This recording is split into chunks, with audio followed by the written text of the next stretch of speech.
Welcome to the dojo, baby.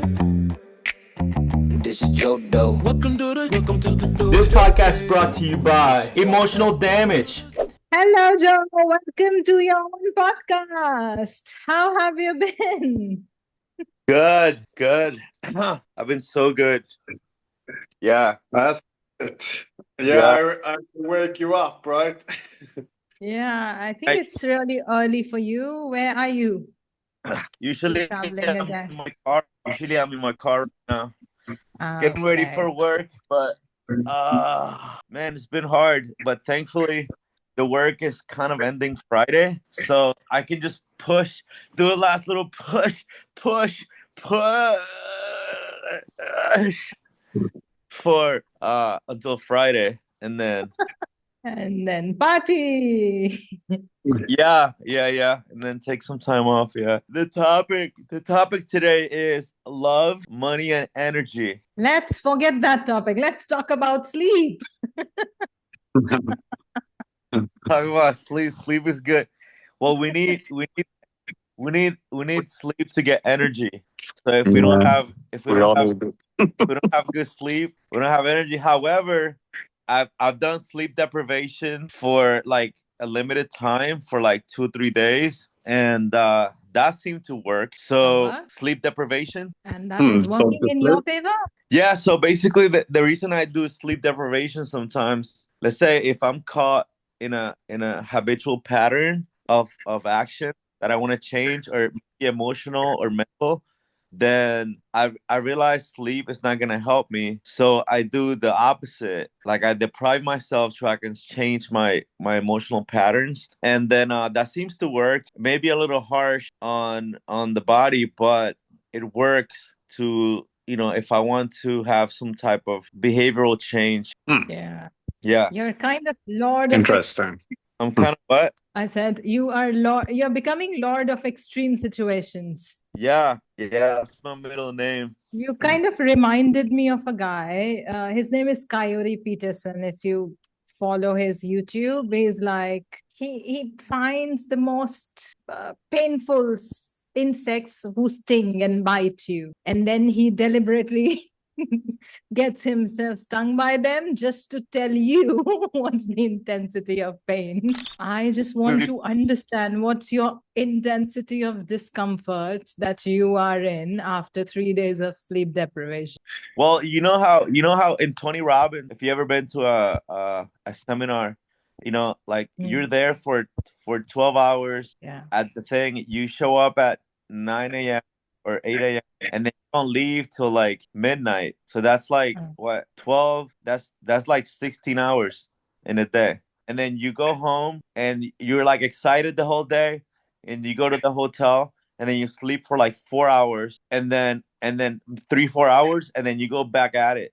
You get ready, and you go back in for like 3 days or 4 days straight, and then just getting information, like hugging people, just being like, yes, So what that does, it brainwashes you. And then the also the climate in the room is cold. It's really cold. So that's like, it's brainwashing techniques. It helps you to rewire patterns in your brain and your corazon. So, also, the Tony Robbins concept of like stretching you and not giving you that time to sleep and relax, because if you see most of the content that really rewires your brain, they do it towards the end of the day, because till the time your body have energy, your brain resists learning. It will question, it will contradict information that is already known. But once your body is tired, your brain gives up. It will be ready to receive more. It's like, okay, give me information. I'm not in mood to fight, something like that. Yeah, I think so. Yeah. And then it might be similar to, because this is all psychology. This is all basic, like maybe advanced psychology. So Chris went to military training. So Chris, is it similar with whenever you do like boot camp, right? They sleep deprive you.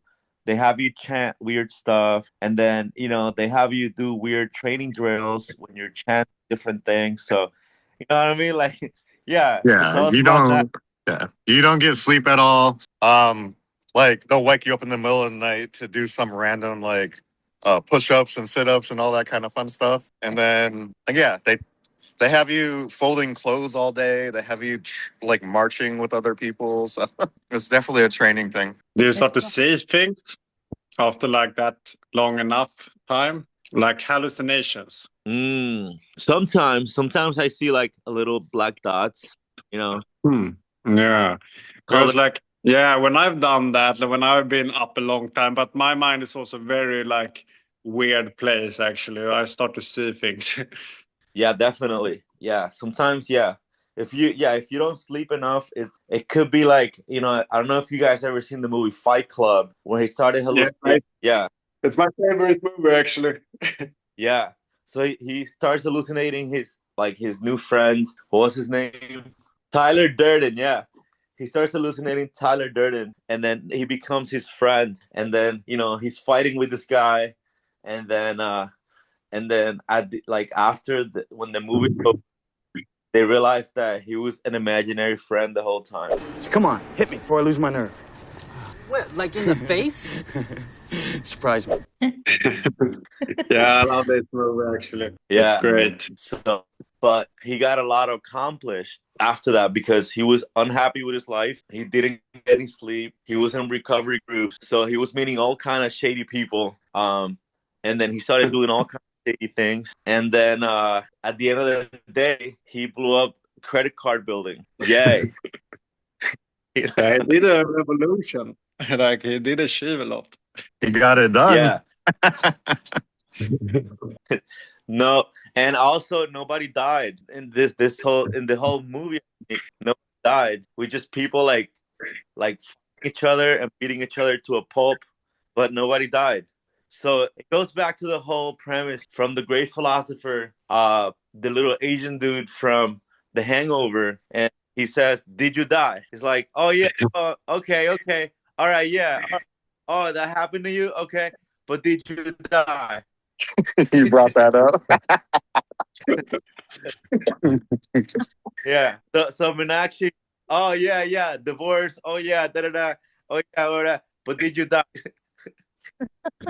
I mean, what I believe is what I've learned about sleep is that there are some species of birds and other animals who have this part of brain. The half part of brain can be asleep and half can keep flying and doing stuff. But human brain is something which completes his sleep in phases, like there are 5 phases where you transition between frequencies. So if you're not taking 8 hours of sleep at a stretch, then your brain, your physical body recovery happens in the 4th stage, the 4th phase of your sleep.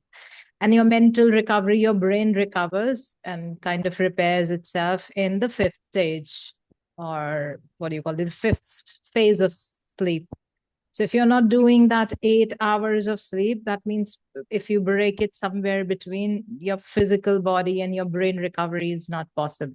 It's not happening. So though that rewiring, that, you know, your brain kind of going through neuroplasticity is real, because when you are sleep deprived, it's easier for you to go into that deep hypnosis state, which is pretty much the stage when you are in deep states of meditation. It's easier when you know that you are feeling sleepy, you're feeling almost dizzy and drowsy, but at the same time, you know that I have to stay alert. I've paid for this. I need to listen to, come on, it's Tony Robbins on stage. So it's easier for you to get into that stage where you're learning, where you're reprogramming your brain. But at the same time, just to reinforce everything, just to make sure that these rewired circuits, they fuse together. As soon as you get time, make sure that you complete that 8 hours of sleep. And also sleep debt is also real.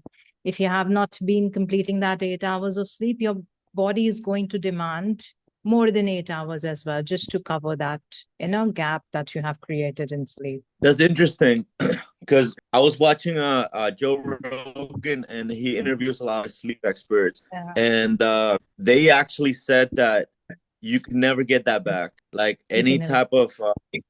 any type of sleep debt, it can't be paid off. So like if you sleep deprive yourself for, let's say you're sleeping 3 or 4 hours a day for a whole month, you can't get that back. The damage is permanent. That's what Yeah. yeah, that's what some experts believe, but may not be the entire consensus. I feel like I've gone through a little bit like that the last month. Like I have to wake up, 6 in the morning a lot when I work, and I am a night person. I often go to sleep like at 2, sometimes 3 at night. So like some weeks it was like, this for a long time. And then I can really feel this, like, the memory or the cognitive function, everything like, decline, and it's hard to like function, like, this like basic mental skills. Yeah. And have you like tried to sleep early and wake up early? What's the difference that you see in your energy levels? Maybe how focused are you at work? Since you mentioned that you are a night person who likes. Like, I do think also like the reason why I had like, hard to sleep is because my mind has been like very active. Like maybe it's like the meditations or like, the energies has been like, very high level right when I sleep. That is often the case. But the last month it has been like, more. So I've not been able to calm it down often right when I sleep. And that's actually not so practical because that it gets activated when I need to sleep. But yeah, what was the question? The energy level difference if you sleep early and wake up early, and the other part. Mans hasn't been on the podcast when we spoke about listening, and that's why he had to ask. Yeah, I know. I'm learning. No, but yeah, like I guess like I think like when I wake up early, of course, like to some extent I feel better. Like I wake up with the sun, but also like when it has been winter here many times, it's like, dark, and then I'm like, I really don't want to go up, but I do it anyways, and I'm like, fuck this shit. No, I actually read about this thing that there are people who are active at night, though people say that you should wake up with circadian rhythm, sun, and etc. But they are specifically people who were like from what do you call, from evolution. There were two packs of people. One used to hunt and gather food during the day, and there were people who would watch out while others sleep. And they used to sleep during the day, but alert at night, because they have to make sure that people who are sleeping are safe. They are not eaten by wild animals. There's no threat. So these people tend to feel they have more energy during night because their evolution history is such that they have evolved from tribes who used to watch out at night. So some people might feel more energetic, more alert during night, and a little bit sleepy, don't want to wake up with sun, which is completely normal. I mean, nothing is right. Waking up early in the morning, this is not standard for everyone, though it's recommended for people who feel like it. Interesting. Yeah, I definitely think I'm like one of those people. Like I often come alive at like 7 at night, and then I do a lot actually at night, and then I often come home like late, and then I try to sleep, but then I can't sleep, and I don't think like this, like waking up. I actually wake up before everybody else goes to work, and yeah, it's actually that is why I felt like I've been a little bit in a burnout because of this like long track of this pattern. Yeah. Just I would just change it to the extreme. That would make it exciting. If you instead of doing that, do the opposite and see if it works, for a few days. And because that's the only way that I've been able to work my sleep schedules. Like sometimes I do that where like I'll stay up all night and I'll do the work, and then I noticed myself doing that, and then I was like, okay, I'm gonna go to bed super early. So sometimes I'll go to bed at like 6 p.m. or 5 p.m. and then like I'm already in bed like by that time. Maybe I'll watch the sunset and go to bed, and then I'll wake up at like 4, And then now I'm like at 4 a.m. and I'm like, whoa, okay, it's 4 a.m. Nobody's up, but I got all this energy, you know. And sometimes I'll sleep through the night and I'll get up, go I'll go from 6 to 6 or 6 to 8, which is sometimes awesome, sometimes, okay. But yeah, it's crazy. It's really interesting to experiment with this because some days we'll go to sleep at 11 and then wake up at 5 or 6 or 7 or 8. And but lately I've been going to bed around 11 or midnight and then waking up around 6, 7, 8 around those. So yeah, I would say experiment with the opposite and see like how long you can keep it up and see what kind of results you get. And then gradually you'll get to a happy medium, because that's the pendulum. You go from extreme to extreme, and then usually you'll go back to like somewhere in between. Interesting. Yeah. That seems logical, actually. Yeah. Let's hear from our senior correspondent for financial literacy, Anvu Nguyen. I totally just got free, and then you bombarded me. I was like, what are you guys even talking about? Joe man likes doing that, right? Yeah, but my words of wisdom is everything he said. Amen. I can tell from your face you have no idea what was he talking about. Tell me if that's true. Well, I was like, what's the topic even today? I just saw the Okay. and I was like, oh my God. I'll summarize that for you. We have been talking about sleep, and it began from I could sense that Joe hasn't got enough sleep. Then we were talking about going in sleep deprivation mode, how it helps you rewire because your brain surrenders, your body's tired, you learn more. And then Mans, he told that he is a night owl kind of a person who becomes really active during the night and to wake up late. So Joe was suggesting him a solution that go really extreme. And his extreme was like go to bed sometime, like do an experiment where you don't sleep entire night. And if you feel sleepy, then you can go to bed really early, like 6 p.m.-ish, and then wake up really early, 4 a.m. So that will set his sleep somewhere in between. So now that makes sense. That does make sense. Well, even the Bible says it, right? God grants sleeps to those whom he loves. So it's like sleep is something that is not only needed, but something that is like a gift, right? And I know that because of my lack of sleep too. I just flew back from California here in Florida again. And I was like, dang, I need my sleep. So I slept for like 10 hours just to restart. What's happening? Everyone is going to sleep deprivation mode. Well, except for you, right? You have the good balance. Yeah, there's a point here. There's a good point here. Like what Ambu said, like if you're just sleeping just for recovery or like for sleeping sake, because people say, oh, you gotta get your 8 hours, but you're not doing shit in life, then what's the point of getting sleep if you're not accomplishing anything? What is the point of sleep? The point of sleep is supposed to be recovery. Like you're recovering from doing something, right? From exerting energy. Like you're like so tired from like building your empire that now like, all right, you deserve your rest. But if you're not doing shit, you deserve it. Like you have your sleepless nights, like get caffeinated and accomplish something. Damn it.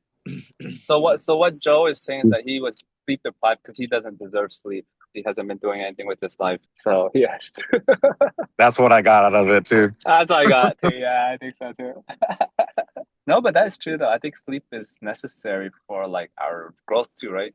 It's like exercise. If you just exercise only and don't rest, then there's not the muscles can't like heal and grow. They can't form, they can't heal, and like the next day you're not gonna be able to work out because you're gonna be so sore and yeah. So I think it's very similar too, where sleep is like, yes, we work a lot, but then it's like we also need a rest to recover that. And I think that's why it's also very important, because it's like the point of sleeping too is not only for recovery, but it's also to recognize that we can't do everything, right? We cannot save the whole world, right? But yes, we can try to help one person at a time. But then with sleeping, it's like, okay, now it's time to let my higher being take over and trust that that I did my best, but then the rest is in God's hand. What about the people who believe that we're actually asleep now, but we're awake when we are dreaming? Okay, Mr. Matrix. Well, for those people, just hold a gun in front of them and ask them if they're awake yet, and then see if they are awake then or in their sleep. Yeah, they'll move real quick if they're awake.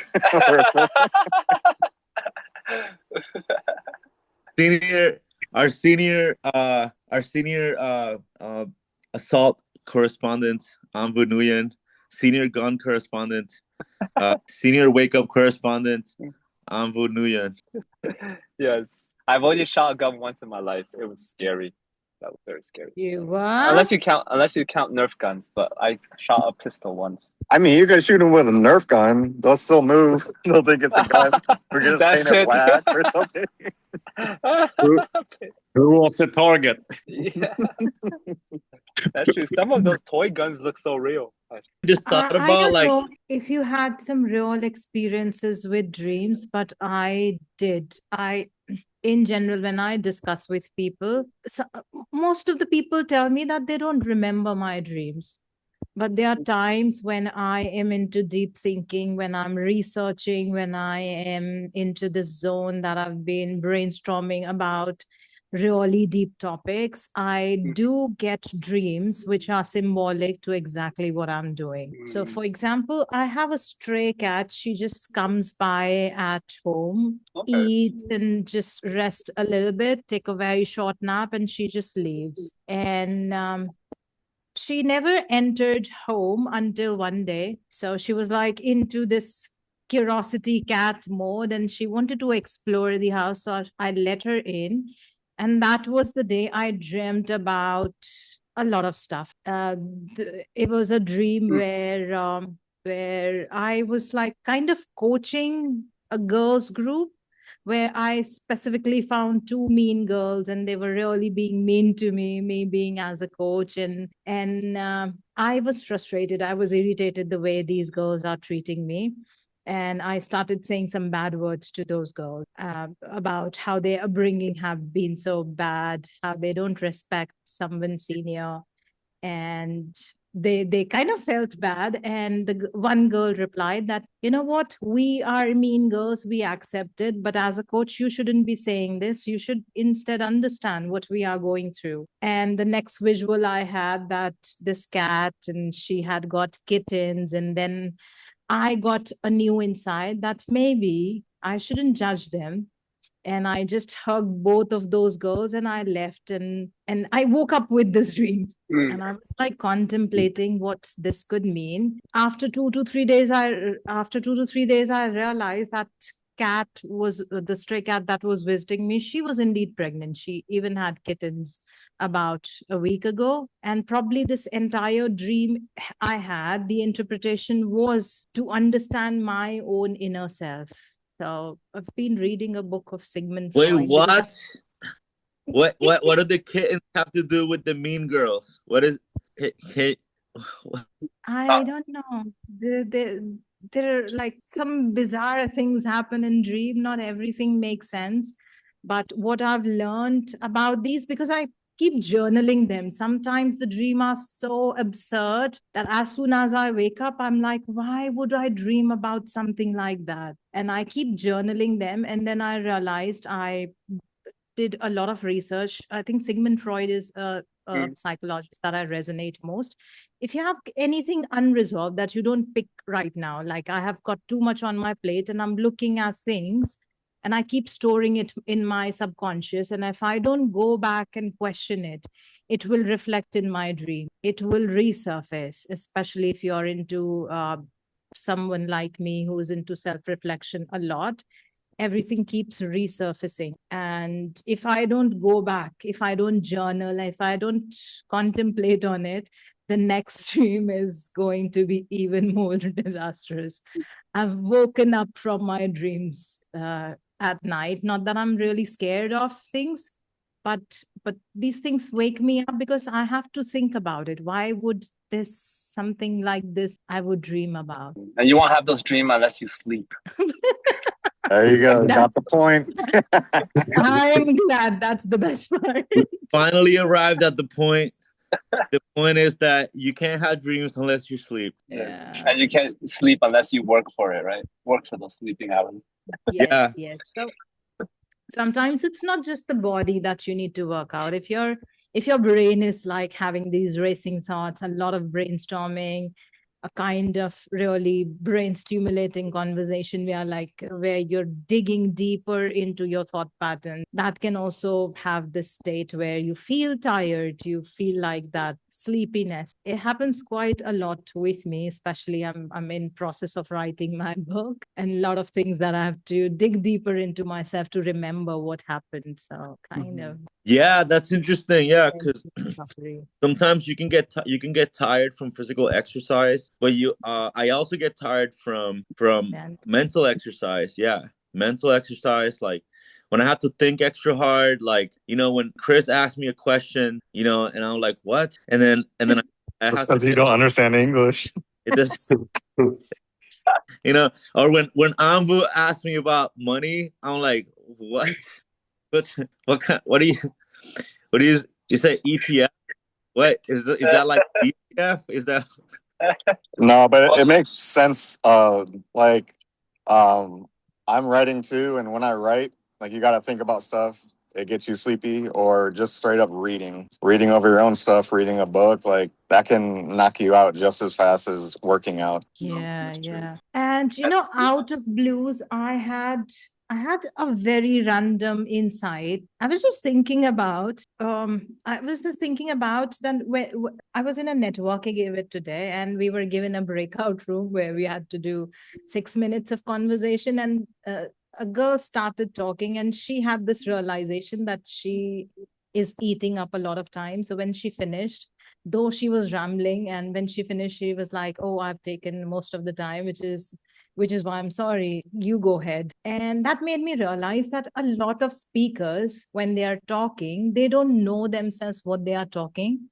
Still, the conversation sometimes takes place because the listener, they fills in the gap. And just because they realize that speaker has no idea what they are talking about, they make their own interpretation, and the conversation keeps going on. I just don't want to imagine and register it in my brain as a solid evidence that it is true, which is why I went to Perplexity and I asked them to do the research. And there are actually 2 published research on this in year 2024, that most of the conversation just happens on the assumption of listener. Which is why, as a speaker, we should be more responsible what we are talking, because people are listening. They are listening. What? What? I know even listening. Yeah, I didn't hear you. What's going on? Yeah, no, and it's very true too, because I think sometimes when we think so much on one thing, like, because I write music too, right? And when I'm trying to write music, sometimes it's like it doesn't work. But when I take that rest and like sleep, and then I wake up, I tend to have that creativity like instantly. It's like without me even trying, right? And I remember when I was a kid, I used to play games with my brother a lot. There was this level from Zelda. We could not figure out how to beat it. We just kept on losing. But then when my brother went to sleep, he dreamt about how to win it, and then he did it, and then we won that round. So it was like one of those things. Is like sometimes it's so necessary to rest, which for us is also like listening, right? Where you need to kind of like take that more passive role so that you can achieve something even greater that you cannot have done by yourself. Yeah. Also, when you think about the sleep process, it's only the conscious part of the brain with sleep. The subconscious is still awake. So what we are doing is giving our conscious brain a little rest so that, you know, the subconscious can figure out stuff. It's like a restaurant where back end is still working, but you close the front end so that back end can fix themselves. They can clean the stuff and just get ready for the next day. Because if you see, quite literally, your brain is never switched off. It's just 5% of the conscious brain that goes to sleep. Yeah, that's often like why it's good to do like affirmation or mental work or meditation before you sleep, because that will transit into the subconscious work when you sleep later. or even when you wake up, I think it's also like the subconscious is still also active more, I guess. I think so. Tell us more about it. How do you think that affirmation just before bed would work better rather than in Like, I the don't know, like morning? in general, I meditate like in all the day, but like before you sleep, it's like what the mind you go into the sleep will probably affect more like what is happening then in the subconscious. But Yeah. obviously, like everything will affect. But that is like just before the transit then. So that should like, if you do like, a programming that can hook itself faster, because when you do affirmation, that is actually to reprogram your subconscious. And if you do it straight when you're gonna activate the subconscious, it can have a stronger effect in like how you restructure the mind. But yeah, obviously, like you can do it any time of day, and like you do it with the consciousness, it will also enhance. But yeah, some of the times I think also like if you measure like the theta or like different time periods has like different mind states more active, but yeah, it varies. And this obviously we can study it. And I do think even straight when you wake up also have a stronger effect because you just out of the subconscious. But yeah, I don't know exact how the science is there. So how can we? So now that we brainstormed quite a bit on this, how can we tie all this back into the topics for the last few weeks, which was what love, money, and energy? How can we tie that back into that? How can we use that for our relationships? How can we use that to make more money and to actually to think bigger? And because we might be, sometimes we're at a threshold where we're like, okay, this is how much I make. But sometimes if you think bigger, life will bring you 10x. And then you're like, whoa, what's this? Whoa. And sometimes you'll get 0. And sometimes you'll get minus 10x, which is very, very bad, but it's happened to me quite a few times. So, how can we use the sleep and, the meditation and all this stuff and tie that back into how can we improve our love, money, and our energy? Well, I think ultimately too is all like kind of like we do our work, but then we also have to like rely on like God or our higher being to take over, right? And even financially, right? A lot of people, why they suck financially is because they react too quickly on their emotions, right? When I teach people finance, I'm like, when the market goes down, don't do anything, right? You're not supposed to sell. A lot of people react like, oh no, I need to do this now. I need to do this. But no, rest, just relax, right? Because it's gonna go back up. But then a lot of times too, that's like our life, right? We just work, try to do so much, don't sleep, right? To the point where we're hurting ourselves. We're not having those experience of like those subconscious teaching us, right? Or meditation. And it's just detrimental for ourselves. And then because people lack sleep, so then therefore our neighbors also are affected because we have a bad attitude and stuff like that, right? So I think ultimately, like if we really want to love ourselves and our neighbor, we do have to take care of our holistic healing, including sleeping. And then because you take care of yourself more, now you have more energy, start doing work and make more money or do donations and helping the community at home. So, and then I know, Joel, you even mentioned like some stuff. You're like, oh, I'm not used to it, right? Well, sometimes we're not used to it because we don't practice the skill set, right? So it's like when we exercise, if I don't do push-ups often, one push-up is like, oh man, I'm gonna die, right? But as you start doing it over time, then you get better. So just like listening and rest. If you do it more time, you get used to it. That's true. That's what do you call it? It's practice makes perfect. Yeah, like with the repetition, and also like for example, I tell people all the time, like let's say if they haven't been working out, I'm like, all right, what you like? I coach my dad on this. He hadn't worked out in so long, and I'm like, Dad, hey, just start with 1 push-up a day, and then he just started with 1 a day. He's like 60, almost 65 now. He started with 1 push-up a day, and then he just did 1 a day, and then now it's like up to 30. So it's like you don't have to like become a weekend hero, and just like I have to go back to the gym and like do all these special workouts or whatnot. No, you start with one sit up, you know, like one squat, you know. You need a nice butt, one squat a day. And then Jeez.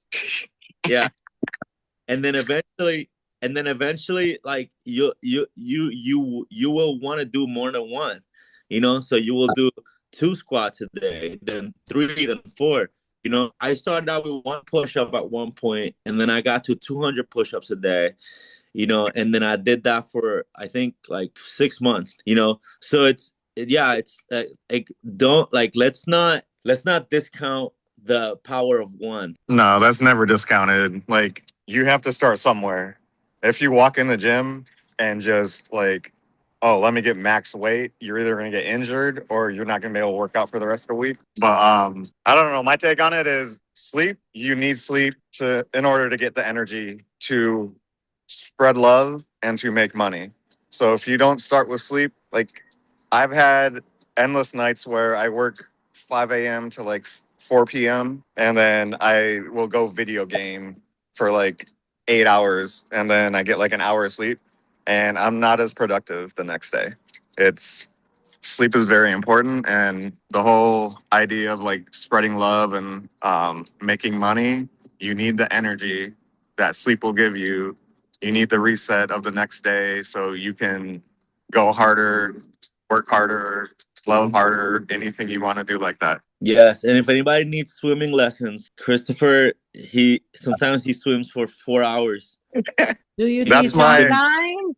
Yes, that's my go-to. Like I haven't been working out lately, so I will swim like 4 hours a day in the ocean. And it's ice cold, but I'm all about like ice therapy, cold therapy, so I take like ice cold showers. But yeah, I love the ocean. And yeah, I can teach you anything. Yeah, now I know why you and Joe are friends. Both are extremists. No, he started like I always go in the ocean, but he started coming like a half an hour before we started go working, and he'll get in the ocean ice cold at like 8 a.m, and I'm like, let's go. Yeah, that's how Joe found you. Yay, that's my guy. Yeah, when I met Chris, he was actually teaching the dolphins how to swim. I was literally riding a dolphin when he found me. Do you teach online? What do I need? I mean, I could do like a video of me swimming. Like I'll teach you any like backstroke or anything, but it's gonna be a little. We could do it on Zoom one time. Like the last 10 minutes, it'll be just me swimming in the ocean teaching people. What about Mons? What about you? What is your take on this? Like, yeah, let's hear it from Mans since he's Yeah, back. I do love a cold jump in the cold. Actually, I do it here in Stockholm at winter also, and it's freezing. Yeah, and I also do it like in the gym sometimes with like intense sauna. That's very nice. But yeah, the sleeping, I have noticed the importance of sleeping actually, and to like regulate because like I've been like over physical, so like it has burned out both like my mind but also my body, and I've learned like that I don't get this like natural energy. I do also think it's probably the winter also, so that has affected it here.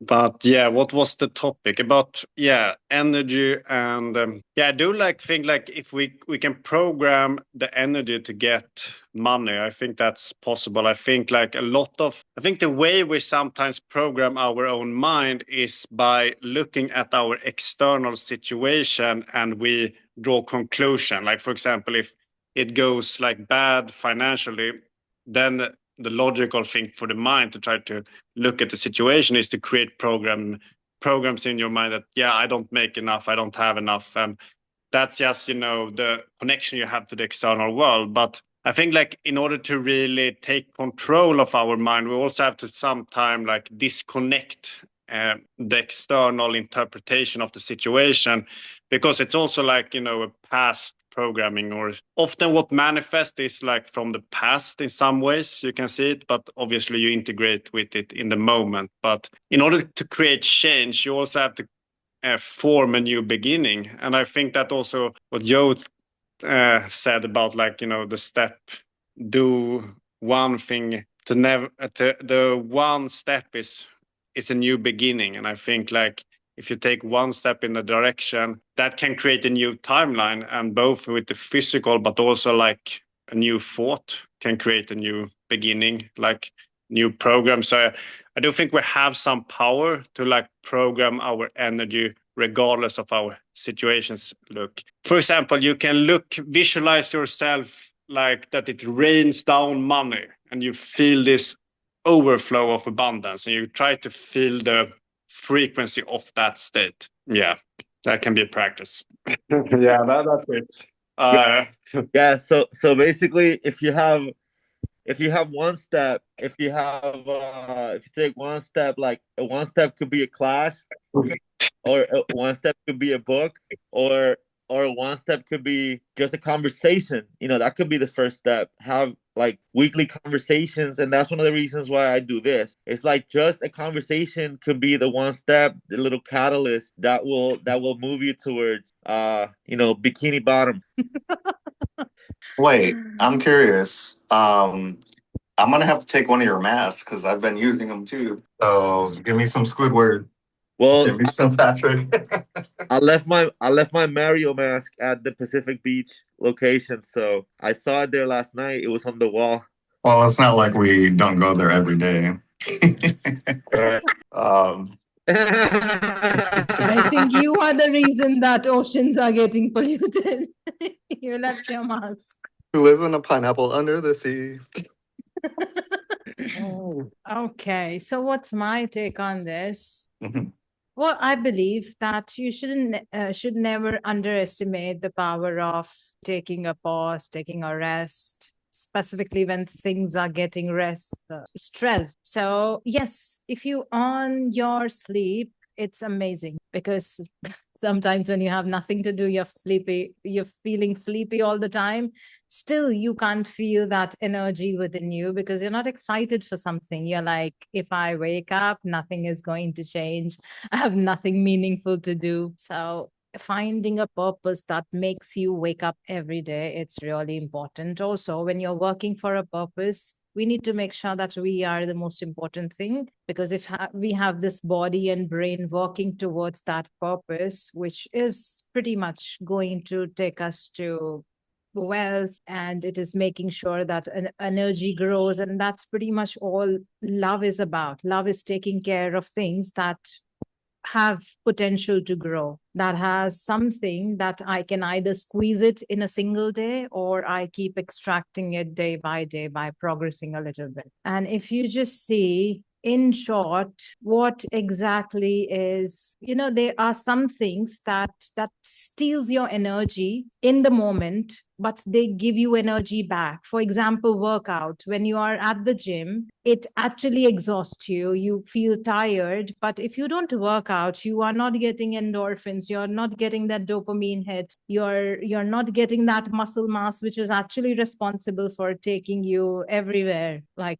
taking your body along with your skeletal system and brain, everything it has. So something that preserves your energy, that boosts your energy, guard those activities by your life. Sometimes it might look like sleep, that I'm not doing anything useful, productive in my sleep, but this is something that is going to bring you way more back energy to work, to reach your goals faster, and to bring more love in your relationship, because your hormones pretty much, they are made when you're resting. Yeah, and a lot of times we're looking for the final solution, and we're like, oh, I want this to be like, this is what I'm gonna do, or the purpose, like this is what I want.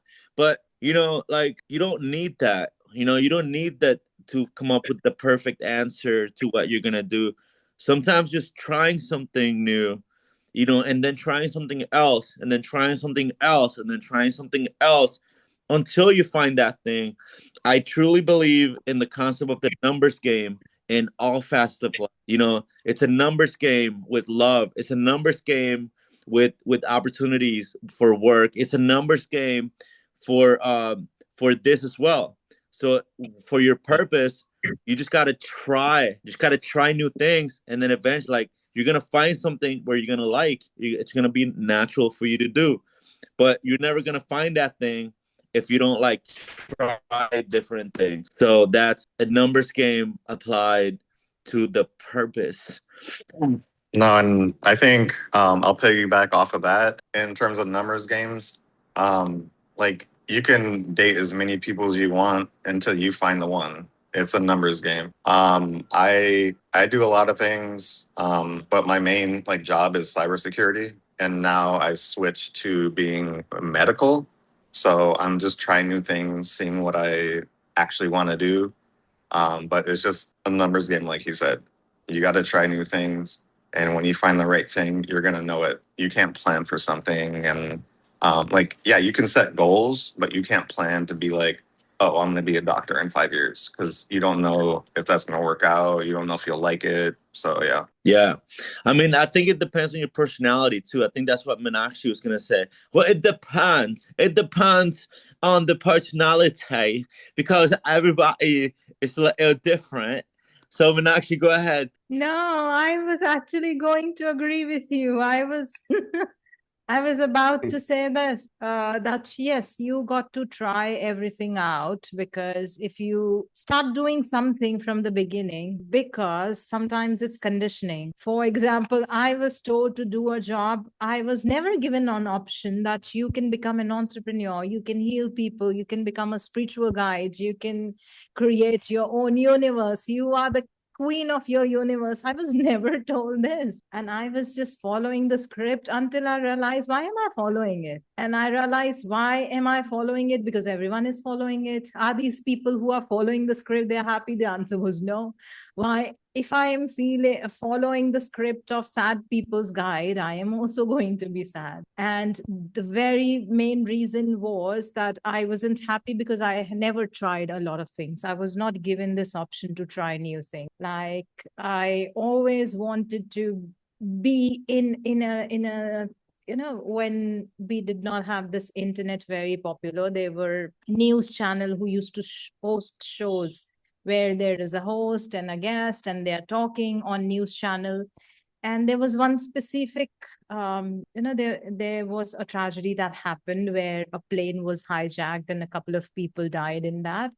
And that special episode was aired on television. And I remember there was a host who would talk to the survivors and people's how they felt. And that is the day I'm thinking, I want to be this, I want to have this lady's job, talk to people, understand what they are going through, their psychology. One of the women I remember, she said on television that, it's very easy for the person who has died because he is no longer, but people who live with his absence is something that you have to realize every day. And in that moment, I realized, wow, such a beautiful thing. The host is just talking to people, survivors. Nobody knows what they are going through. And when I was growing up, when I laid this option that I want to go into journalism, media, mass comm, people like, get back to work. Choose either doctor, engineer, because these are the only successful options. If you choose this, everyone is going to laugh at you like I did. And this gave me a reality check that if I'm going to try new things, if I fail, people will be like, hey. So I did not try a lot of things because I knew that I will be mocked and I'll be laughed about and yeah. Okay, SpongeBob. No, I think one little point on that is like I like to try new things. They always don't succeed. From December to like February, I made a like dog sitting and dog walking business, and I made thousands. It was so easy out here, but it died down because I had an actual job. But it was just something like I did on the side, and it was a good time. But just something to try out. Yeah, trying new things is like stepping into life, I guess. Like, if you never try new things, you build yourself a box. And like, it's like, stepping into the unknown. And I think we need to test and, experiment to learn life and learn about ourselves, because all new things you get to experience yourself in a new situation. And I do think that is valuable. And many people just build boxes, and like, so it's to break free also in your own mind and physical structure. Yeah, I've been reading a book recently for the last few months and been studying it. It's called The Magic of Thinking Big. And I think the point I want to drive right now is extremes. So like there's two ways to jump in a pool or jump in the ocean. You know, you could dip your feet in and like walk in slowly, or you can jump in, you know, and that's the same way that you can approach opportunities. You can kind of like tiptoe your way into them, you know, and they both have advantages and disadvantages. You know, if you dip your feet in the pool and then like you climatize yourself into it, then that's probably a more sustainable thing because it's like it's less impact. But if you jump in, that's a higher impact. It could be less sustainable, but it also depends on your endurance, your attitude, your control, your emotional intelligence, you know, on how you can maneuver your own emotions and your attitude about it, you know, because if you're not like emotionally intelligent, you can jump in a pool a couple times and you're like, oh, and then the next day your body's in shock and you're like, oh, I don't want to do that anymore. That's shocking. That's like bad, not good, you know. But if you're able to be emotionally intelligent, you can jump in, you know, multiple times, you know, like multiple days in the week, and then maybe make it a regular that we jump in that water like every single day. And then I want to end that point with a question, and it's this. You know, when we're talking about extremes with sleep and extremes with work and extremes with trying things, we can ask the question here of this. It says, what is the most extreme success that I could have in 2026, in 2027? You know, what is the most extreme level of success I could have? What is the most extreme amount of money that I could make? And then don't even think about how you're going to make it, but what would be the most extreme? You know, like what would be the most extreme adventure that you could have, you know? And then you don't have to go that extreme whenever you go out there and get it, but you could. But also, like sometimes like we can aim for the moon, or like, you know, like aim for the stars and reach the moon. If so, big goal is are good, but it also depends on your on personality, because some people, like Meenakshi was saying earlier, it's like she agreed, but I kind of like I have a torn opinion on this, because there are some people I know that have chosen their path since they were kids. There's like, I want to be a doctor, and then they became a doctor, you know, by like 30. So like there are people, I think, so it really depends on circumstances and stuff, but there are people who do set these long-term goals and they accomplish them no problem, you know. So I don't know, I mean, that's what I'll end this. What is the most extreme? And it is possible that you can set long-term goals and accomplish them as well. I mean, the first point, if you want long-term goals, you need to like write them down and look at them every day when you wake up, when you go to bed, so you know exactly what you're going for. But I don't know, it comes back to the sleep and then your energy and how much you'll push forward with, how hard you want to work for it. Even if it's like, if you're just trying something out, go full force for it. Don't like, yeah, if you don't go full force, it's gonna be an end right away. But like make contacts, meet people, the whole thing back to listening. And yeah, like your personality is gonna play into it. Like it depends. Like you may be friendly, you may be introvert, extrovert. You got to work around that if you want to like build not just friendships, but build like contacts and like move up in jobs and all that kind of stuff. And then like love, yeah, you have to build all of that up together, because the other thing is love is you need to listen, you need to pay attention, you need to not get, you know, emotional over like the relationship. If you're emotional and otherwise, then talk to the person. I get that. But yeah, you just need to pay attention. Yeah, so I like that, putting everything together. You know, it reminds me of the mind palace idea. Somebody here kind of brought forth, and then somebody kind of took, you know, and then went, you know, did their. So Meenakshi, why don't we put this all together in the mind palace? Like, let's say relationships, love, energy, opportunities, career. How can we visualize these things inside a tangible way inside the mind palace? I mean, I'll go real quick. Until you can do all that, you need to know yourself and you need self-love. Otherwise, nothing else is going to happen. Yeah. So I think everyone can have different requirements. Just imagine the foundation. Foundation can be your health. If you think that you want to prioritize sleep, 8 hours of sleep is non-negotiable for me, because I know I don't function very good if I'm sleep deprived. So I prioritize my sleep. And then you can like, this is your foundation, which is non-negotiable. For some people it can be money, for some people it can be love, that I can't survive without relationships. And then from there you can build the rooms where you want to give your attention equally and invest your energy equally. Or you can have a bigger room where you would like to invest slightly more than other rooms. And that's how we can build our mind palace. So just everyone can have a thought about it. What do you want to prioritize as foundation? And then probably we can visualize and put everything in our mind palace. Just give it a thought for a couple of seconds. What is your foundation? What would you prioritize over everything? Like for me, yes, sleep is something, my physical body and mental health, that I prioritize, because when I lost it, I think pretty much I lost everything. Money, love, relationship, job, everything that was related to me. So at this point of time, I do prioritize my physical, mental health, which pretty much is coming from sleep. Let me know, what do you guys prioritize and put as foundation? Maybe you can just say in one word so that it's easier for you to put in your mind palace.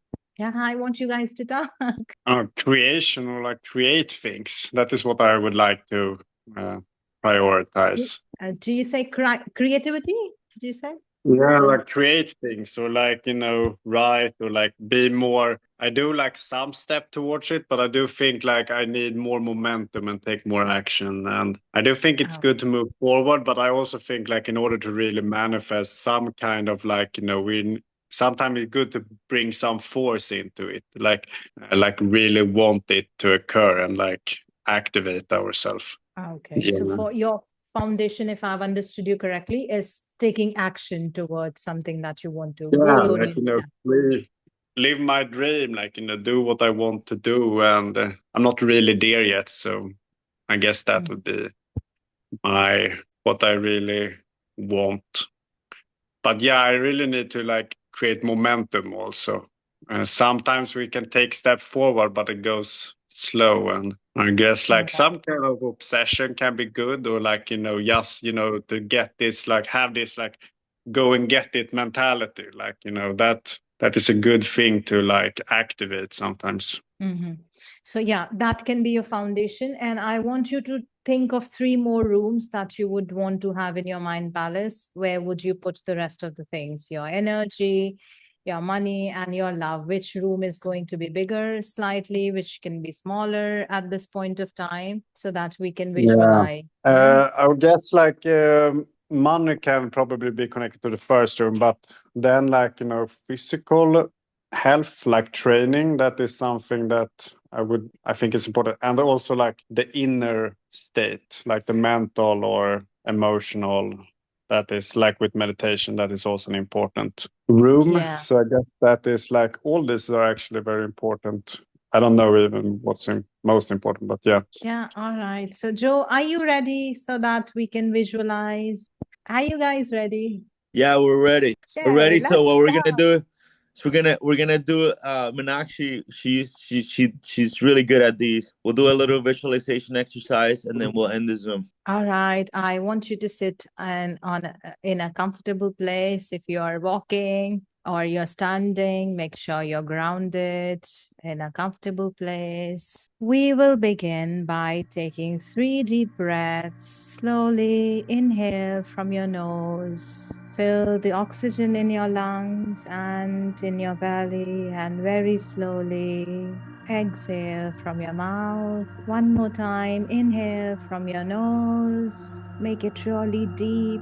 Let that oxygen sink inside your belly. And once you realize that you have filled your lungs and your belly, exhale from your mouth very slowly. One more time. Deep breath, inhale, and very slowly exhale. I want you all to go back to your mind palace that we once created. Remember it. And if you have never done this activity before, imagine your safe place, your safe home. How would it look like? Is it wooden? Is it made of cement? Is it made of glass? What are the colors that you want? Blue, pink, purple, white, gold? Is it more like an open space where it's ventilated, aerated, less furniture, or it's a place which is modern, has a lot of computers, or it's an open place where it's much more greener? How does your mind palace looks like? Picture that in front of you and go back to the thought, what is going to be the foundation of it, something that you prioritize today. That's something which is non-negotiable, which will help you build everything from this foundation. Is it your goals? Is it your relationship? Is it your self-love? Is it working out every day, taking care of your health? Or is it sleep, prioritizing your mental health? Once the foundation is made, imagine you're laying that foundation really, really strong, brick by brick, so that your base becomes really strong, sturdy, grounded, and unshakable. Now I want you to imagine 3 more rooms, one dedicated to all your wealth, money, your goals, that will help you achieve that purpose in life that you have been working really, really hard for, that you have earned in your life.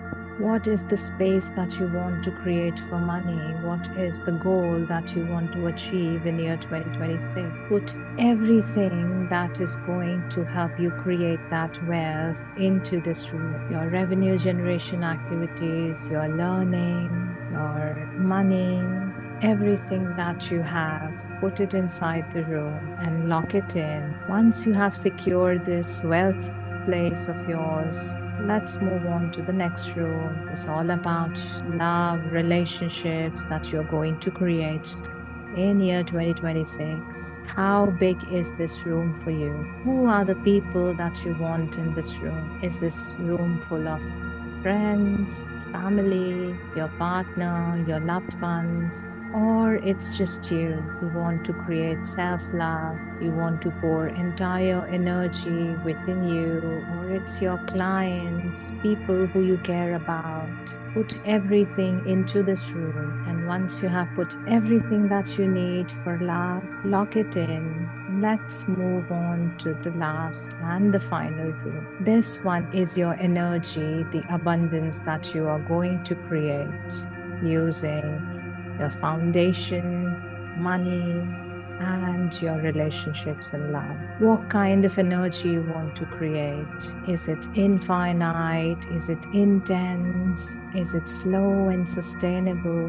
What are the activities that bring energy in you? Is it reading, meditating, sitting in silence, enjoying time on beach, or hanging out with high energy people? Whatever helps you create more energy, keep putting it into this room. Keep filling this room with things that bring you energy, the positive, the high energy. And once you have everything that is required to intensify your energy, lock this room as well and look at this mind palace from a distance.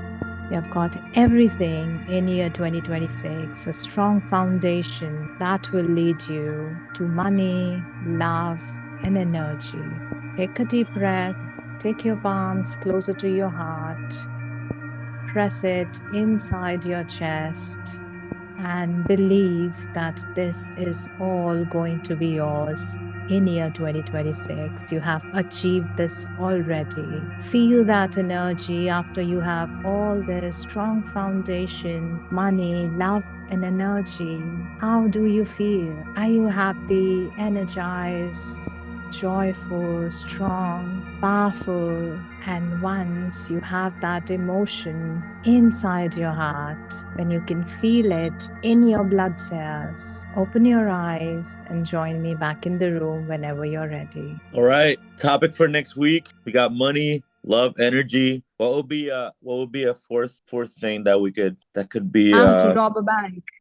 No. It can be honesty. Honesty. It could be courage. Courage. Yeah, I think we can talk about courage. That's Ooh, both of those. Honesty and courage. Let's go. We can drop love because it doesn't exist. No, I'm just kidding. Yeah. But no, we can talk about all of them because they all bounce off each other. Yeah. What is the T? The T that is the hardest to swallow. Honesty. Honesty. I thought I was the nerd. You're still the nerd. Yeah. All right, everybody. It's good talking to you, and we'll talk in the next one. All right. See you. Have a good one. Yeah, step in, wipe your feet, this a focus zone. White belt tied tight, but my mind fully grown. Bow to the moment, sensei say be here. I silence the noise, make the vision real clear. Phone face down, I don't scroll, I don't slip. While they thumb through distractions, I sharpen the grip. One target, one flame, let it burn in the dark.